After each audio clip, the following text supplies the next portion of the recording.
ഇന്ന് നമ്മൾ നോക്കാൻ പോകുന്നത് ദ പ്രൈസ് ഓഫ് ഫ്ലവേഴ്സ് എന്ന് പറയുന്ന ചാപ്റ്ററിൻ്റെ ക്വസ്റ്റ്യൻസും ആക്ടിവിറ്റീസും ആണ്. Question: Why was the narrator's attention drawn to the English girl? The narrator's attention was drawn to the English girl because she had been watching him with interested surprise, but she turned her eyes away as soon as he looked at her. She was 13 or 14 years old. From her clothes, one could guess she was poor. She was a poor girl. She had a large eyes which had a sad expression. Second question: What is your impression of the girl? She is a teenager from a poor family. She had large eyes with a sorrowful expression. When she saw the narrator, some ideas came to her mind, and that is why she watches him so closely. Then she tries to find out if he is an Indian and if he comes to that particular restaurant all the time. Something about Indians has got into her mind, and she's trying to clarify her doubts. She is a polite girl who thanks people even when some small service is given to her. Third question: How do you know that the girl was interested in knowing this identity of the narrator? I know that the girl was interested in knowing the identity of the narrator from the fact that she watched him with interested surprise. Later, she asked the cashier whether the narrator was an Indian and whether he comes to the restaurant every day. At the fourth question: what do you understand about the probable financial condition of the girl? An answer: the girl is from a poor family, and that we can guess from the dress she is wearing. She has a large eyes which had a sad expression. The waitress says that she comes to the restaurant only on Saturdays for her lunch because Saturday is the payday. On the other day, she does not take lunch because she has no money. She is working in a nearby shop, maybe for a very small pay. As she is a teenager, nobody would hire her for a big salary. Fifth question: why was the narrator curious about the girl? What did he do to meet her? The narrator was curious about the girl because he found she was curious about him. She asked the cashier if he was an Indian and if she comes to the restaurant every day. From the waitress, he had come to know that the girl works in a nearby shop. So to meet her, he looked into the shops on the streets near St. Martin's Lane and the shops on the Strand, but he could not trace her. Then he met her in the restaurant again on the next Saturday during lunchtime. Question 6: Why did the narrator go to the restaurant again? എന്തുകൊണ്ടാണ് narrator റെസ്റ്റോറൻറ്റിലേക്ക് വീണ്ടും പോയത്? The narrator went to the restaurant again in the hope of meeting the young English girl. He was told by the waitress that the girl came to the restaurant on Saturdays for lunch. Question 7: what impression did the girl have about India? The girl thought that India was a dangerous country full of tigers, snakes, and fevers. This is the impression she got from people. Was Maggie satisfied with her job? If not, why? Maggie was not satisfied with her job. It was a mechanical job. She wanted to have a job to make use of her heart, her brain. She would like to be a secretary. Ninth question: what do you understand by brain work? By brain work, I understand those types of work which need some thinking. We in India often call brain work as white collar jobs. Question: why did Maggie ask the narrator whether he was a vegetarian? Maggie asked the narrator whether the narrator was a vegetarian to find out if he was a yogi. She has heard that yogis do not eat meat and they have occult or magical powers. 11th question: why did Mr. Gupta go to Maggie's house? Mr. Gupta went to Maggie's house because she invited him. She wanted to introduce him to her mother, who wanted to meet an Indian to find out the truth about the stories she had heard about India. Moreover, Mr. Gupta had developed some liking and sympathy towards Maggie and was willing to help her in any way possible. 12th question: what do you understand about the living conditions of Maggie and her mother? The living conditions of Maggie and her mother were very poor. They lived in a small house in the Lambeth, the area where poor people lived. Here the streets are above the grounds, kitchen are often below street levels. They had very cheap furniture and too was very little. The carpet was very old and torn in many places. Maggie's mother baked cakes and sold them for a living. 13. Why is Saturday special to Maggie and her mother? Saturday is special to Maggie and her mother for two reasons. It is Maggie's birthday on which she can enjoy a meal in a restaurant. Saturday night is a time of festivity in poor neighborhoods like Lambeth. It is a day when poor are able to spend a little and as they receive their wages. Maggie's mother bake cakes and sell them on Saturdays, and that is how they make a living. So Saturday is special to both of them. 14th question. How did Mr. Gupta describe India to Mrs. Clifford? Mr. Gupta said that India was a beautiful country. It is not cold like England, but it is somewhat hot. Of course, there are tigers and snakes, but they live in the jungles. If they came into places where the people live, they got killed. There are fevers in some places in India, but they differ with the places and season. Number 15. Who is Francis? What do you know about him? Francis or Frank is the brother of Maggie and son of Mrs. Clifford. They both love him dearly. He is in Punjab in the regiment fighting on the northwest frontier. He loves his mother and sister. He has sent her sister a book of pictures of Shimla and the surrounding mountain country. He is superstitious. He also sent her a crystal ring saying that it was given to him by a yogi. The yogi had told him it was a magical ring. If somebody looked into the crystal thinking of a person who is far away, he can see the person and what he is doing. Maggie and Mrs. Clifford often looked into the crystal ring, but they never saw Francis. Finally, we come to know that Francis was killed in war and was buried at Fort Monroe near Dera Ghazi Khan. Maggie wants the narrator to place some flowers on her brother's grave when he goes to India, and she pays him a shilling for that. It is from this sacrificial act of hers that the story gets its title. In question, what is your opinion about superstition? Do you believe in any? Superstitions are bad, but they are rampant in the society. Superstitions are often connected with religious belief, and some unscrupulous people exploit their believers by feeding them with superstitions. Some people believe that if a black cat crosses your way, the work for which you are going will not be done. It is stupid to believe in superstitions. I don't believe in any. I believe in God, but not in superstitions stated in His name. Describe the incident that touched the narrator deeply. Maggie had a violin and she learned to play some songs with her own efforts. She could not go to any teacher to learn violin because of the lack of money. Her mother knows that Maggie has a talent for playing violin. She tells the narrator that if ever their circumstances improved, she would send Maggie to have violin lessons. This incident deeply touched the narrator's heart. 18th question. Why was Maggie unable to go to work? Maggie was unable to go to work because her mother was seriously sick. Since there was nobody in the house to look after her sick mother, she could not go for work.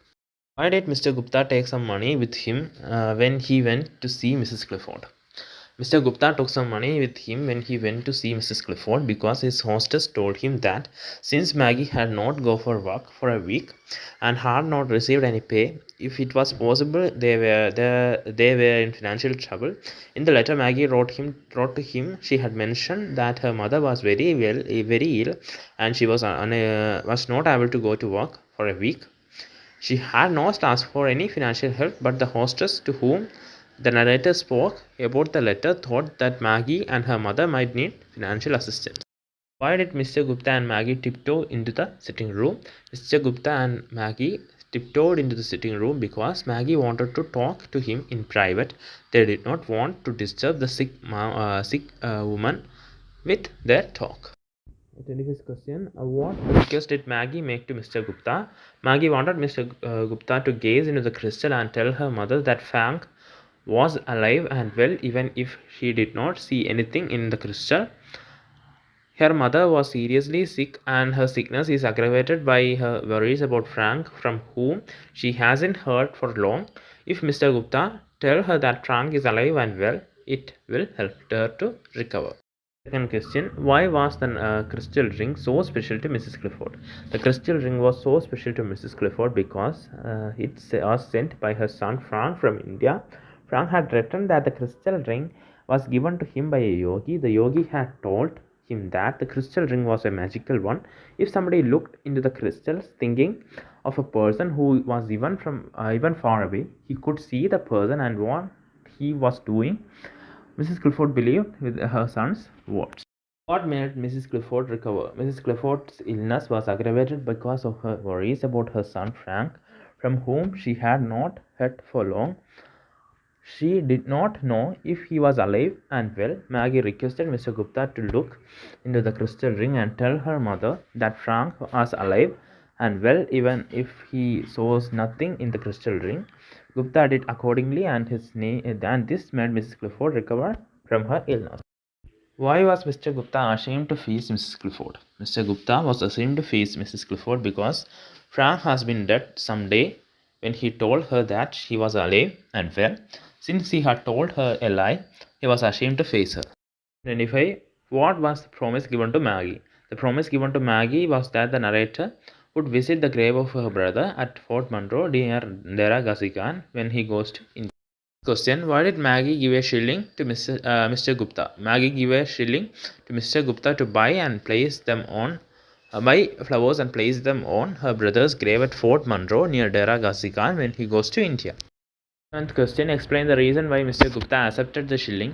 Initially, Mr. Gupta wanted to give back the shilling to Maggie, telling her that there were plenty of flowers in India and he could get some flowers free to place them on her brother's grave, but this would deprive the girl of the joy of sacrifice she was making for her dead brother. So Mr. Gupta accepted the shilling. The grief in her heart would lessen with the sacrifice she was making. To earn a shilling, she had to do a lot of work. Same everywhere, not the same all the year round in India. Why? India is a vast country with different climate zones, and it is not same everywhere, and no, it's the same all the year round. Next question: why did the narrator decide to take the shilling given by Maggie? The narrator decided to take the shilling from Maggie just to make her happy. She has sacrificed a lot to give the shilling to buy flowers for her brother's grave. She will feel consoled when she has done something nice for her brother. Third question: what is the role of faith in the story? Faith plays an important role in the story. Mrs. Clifford believes that Indians can see things in a crystal. When the narrator tells that he can see her son alive and well in the crystal, she recovers from her illness. ഇനി activity second ആണ്. അപ്പോൾ അതിൻ്റെ ടൈറ്റിലിനെ കുറിച്ച് ഒരു alternate ടൈറ്റിൽസും അങ്ങനെയുള്ള കാര്യങ്ങൾ സിഗ്നിഫിക്കൻസും ഒക്കെ പറയാനാണ്. The story has aptly titled The Price of Flowers. A young girl, impoverished and miserable, sacrifices a shilling for flowers to place on her brother's grave. The narrator does not want to destroy the kind gesture that the girl makes for he knows it brings her a lot of consolation. Activity third. അപ്പോൾ എന്താ മാഗിയുടെ character സ്കെച്ചാണ്. Maggie's full name is Alice Margaret Clifford. She is a young English girl. She is 13 or 14 years of age. When we see her, first she is wearing poor clothes, showing she is very poor. Her hair hung in heavy stream down her back. She had large eyes with a sad expression. She works in a shop close to the restaurant where she met the writer. She goes to the restaurant only on Saturdays because Saturday is a payday. Maggie is a hard-working girl. She lives in her old mother in a small house. Her Broly's brother Francis is in army and he is in India. She loves her brother very much and he too loves her. In activity 4, അത് match the following ആണ്. Story അതിൻ്റെ C ആണ് an imaginative story, especially one that is full of action and adventure. Anecdote, an interesting or amusing story about a real person or event. Tale, a story from ancient times. Folk tale, a very old-fashioned traditional story from a particular place. Fable, a traditional short story that teaches a moral lesson. Fairy tale, a story about magic or fairy tales. Fiction, a type of literature എന്ന് പറയുന്ന തുടങ്ങുന്ന sentence ആണ്. Myth, a description of events and people എന്ന് പറയുന്ന തുടങ്ങുന്ന beginning ഇങ്ങനെയുള്ള സെൻറ്റൻസുകളാണ് നമ്മളിവിടെ fill in the blanks arrange ചെയ്തിരിക്കുന്നത്. Which category does the story price of flowers belong to? Discuss. അപ്പോൾ ഏത് കാറ്റഗറിയിലാണ് പ്രൈസ് ഓഫ് ഫ്ലവേഴ്സ് എന്ന് പറയുന്ന സ്റ്റോറി വരുന്നത്? The story of Price of Flowers belongs to the category of anecdote. It is an interesting story about a real event.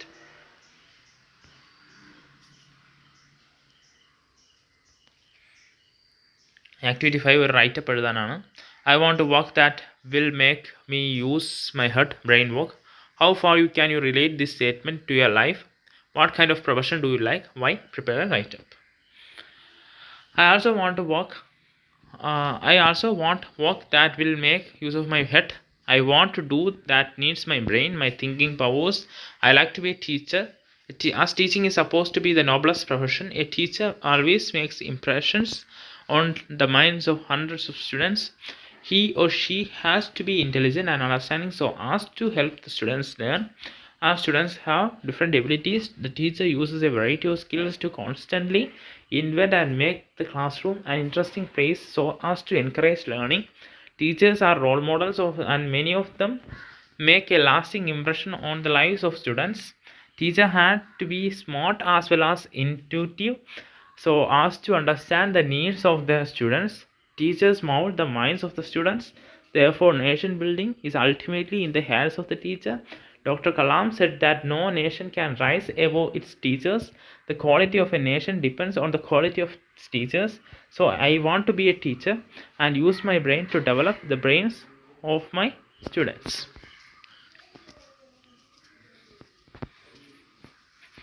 Fort Monroe, Dera Ghazi Khan, Northwest Frontier, India. Dear Maggie, I am sorry that I could not write to you earlier because I was busy with ANL service training and the formalities connected with it. I hope you and your mother are fine. I am okay here. I am trying to cope with my new responsibilities. I went to Fort Monroe near Delagasi Khan to visit your brother's grave as decided by you. I placed some flowers, rose flowers. I placed some beautiful rose flowers on this grave. When I was standing there, I thought of you and your mother and imagined how you must have felt when you heard about Frank's untimely death. I met two soldiers from the regiment to which Frank belonged, and they told me that what a fine lad Frank was. They also told me that he often talked to them about you and your mother. In fact, he had bought some Indian clothes to give both of you, and when he returned home. But destiny sometimes plays cruel jokes. I feel extremely sorry that you lost such a fine brother and your mother such a marvelous son. I pray of his souls. May his souls rest in peace. Please greet your mother on my behalf. The cake she gave me was so delicious. I keep remembering you and I speak about you to my friends. When I visit England next time, I will definitely come and see you peoples. With lot of love, yours lovingly, Gupta Narayan. അടുത്തൊരു role play അതെഴുതാനാണ്. Maggie, hello, is that Mr. Gupta there? This is Maggie from England. Mr. Gupta, hello Maggie. How nice to hear from you. Maggie, I got your letter, Mr. Gupta. Thank you very much for taking the trouble of placing flowers on my brother's grave. My mother also wants to thank you. She said it was a good of you to do such a thing. Mr. Gupta, it was nothing. I realize how much you loved Frank. Sorry Maggie that you lost such a fine brother. What can we do? Faith